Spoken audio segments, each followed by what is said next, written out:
aku jadikan, akan tapi tidak akan bisa mendalami, memikirkan apa yang ditamsilkan, dimasalkan oleh Allah kecuali orang-orang alim. Jadi kalau kita ingin mentafakuri tentang kehebatan Allah, tidak usah jauh-jauh. Innallaha la yastahyi ayyadriba masalam ma ba'udah. Allah tidak merasa malu membuat satu perumpamaan langit dalam bentuk jadi kecil, punya hidung, punya mata, punya kaki, punya jam-jam, punya sayap, punya organ, punya kuman yang sudah sedemikian rupa kecil. Bagaimana cara makan? Bagaimana cara minum? Bagaimana tempat terbangun? Ini perumpamaan yang harus kita tafakuri. Bukan hanya perumpamaan hewan yang besar seperti unta, langit di atas, misalnya bumi, gunung, yang kecil-kecil tuh. Wa ma ya'qiluha illal alim. Tidak akan bisa memikirkan amsal itu kecuali orang-orang alim, orang pintar. Makanya Anda para santri sebelum pintar jangan dulu macam-macam. Sebelum dia doktor jangan dulu nikah. Ya doktor, ya doktor juga, dan dokter belum dokter yang berkali. Ina era yang ngawin jalan ada. Kakara paket ke dan angges. Nambah buat paket ke. Nanti dulu. Tidak, wah ya. Katalah apa?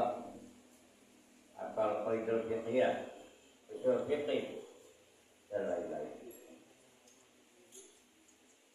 Kama ya'qiluha ilal alim. Ini taksis. Tidak mungkin bisa memikirkan, mendalami, mempedomi, mentafakuri amsal-amsal yang diciptakan Allah. Langit, bumi, gunung, unta di Mekah. Sesuai dengan tradisi Mekah yang jadi pemikiran orang Mekah. Rabetuk di mana-mana aja, tidak ada di Mekah.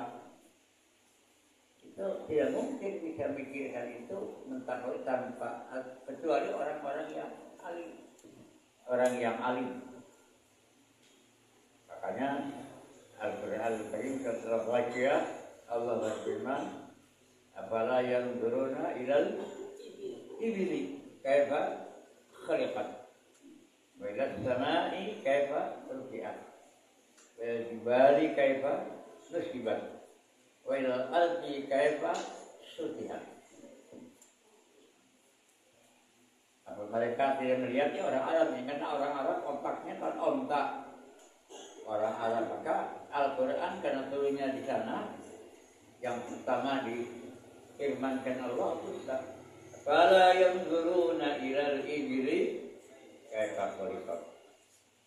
Mungkin lamun Quran diturunkan dahulu mah di Pak Oman dirinya, "Fala yanzuruna lembe." Tidak domba, ada bohong, ada orang, ada lagi apa? Mungkin. Kalau sudah tinggi. Karena orang Arab itu pikirannya ke unta. Jadi ekonomi Arab itu rata-rata yang kaya itu dari unta. Dagingnya segala macam. Pikirkan, jangan hanya ditumpahkan, dikunci, jadi nikmat. Sehingga Anda meyakinkan bahwa aku Allah, aku penciptanya. Wa ila diwali, wa ila samai kaifa rufi'at. Orang Arab pikirnya langit. Karena apa? Karena onta itu perlu makan, perlu minum, termasuk orang Arab sendiri. Tentu perlu air diambil turunkan dari langit. Orang Arab itu bikin rumah di pinggir-pinggir gunung, di batu-batu. Makanya pada di Bali kaifa musibah ada gunung. Tanah di mana-mana. Wa ilal ardi kaifa sutihat. Mengapa kaifa sutihat tidak kaifa busiqat? Ini sutuh dibahas dalam falsafah. Dalam falsafah ada istilah bastun, ada istilah sutun. Jadi di bumi ini bukan ngampar tiga samak itu. Tidak busiqat tapi sutuh. Ada lempung. Sutuh. Makanya kata ahli ilmu alam bumi ini bagaikan bola. Ini tentu tidak bisa tafakur begitu. Kalau tidak mampu, wa ilal ardi kaifa sutihat wa zakkir innama anta muzakkir lasta alaihim bimusaitin illa man tawalla wa kafara. Anda tidak bisa menguasai apa yang ditawarkan Allah untuk dipikirkan illa man tawalla wa kafara. Jadi orang yang kufur, naudzubillah, dan mendustakan dan tawalla, kadzdzaba wa tawalla.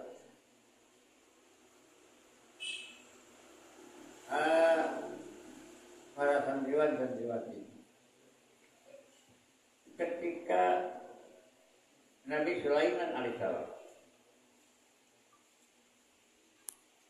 waktu itu akan kedatangan Ratu Bilqis yang penyembah matahari dari negara Sabah. Ada dalam surat Sabah ini. Surat An-Naml,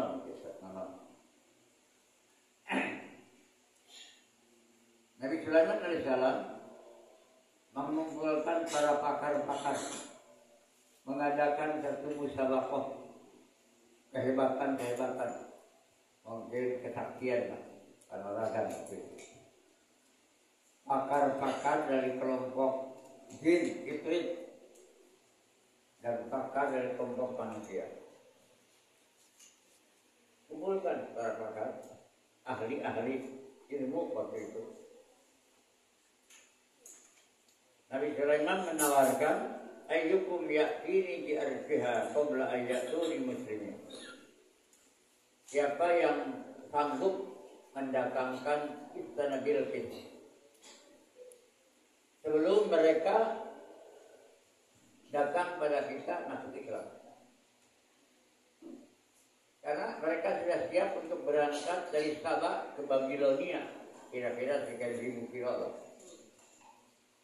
Ini hal cepat, kira-kira imah narati Bilqis pindah ke dia.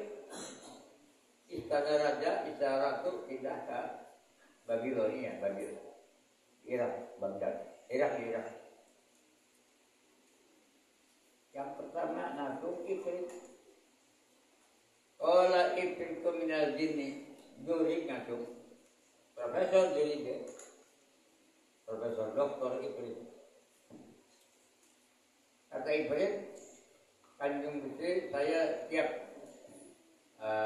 mendatangkan istana Bilqis sebelum Paduka pulang kantor. Jadi Nabi Sulaiman ada Haji Abu di kantor. Jam 2 pulang. Sebelum jam 2 sudah datang.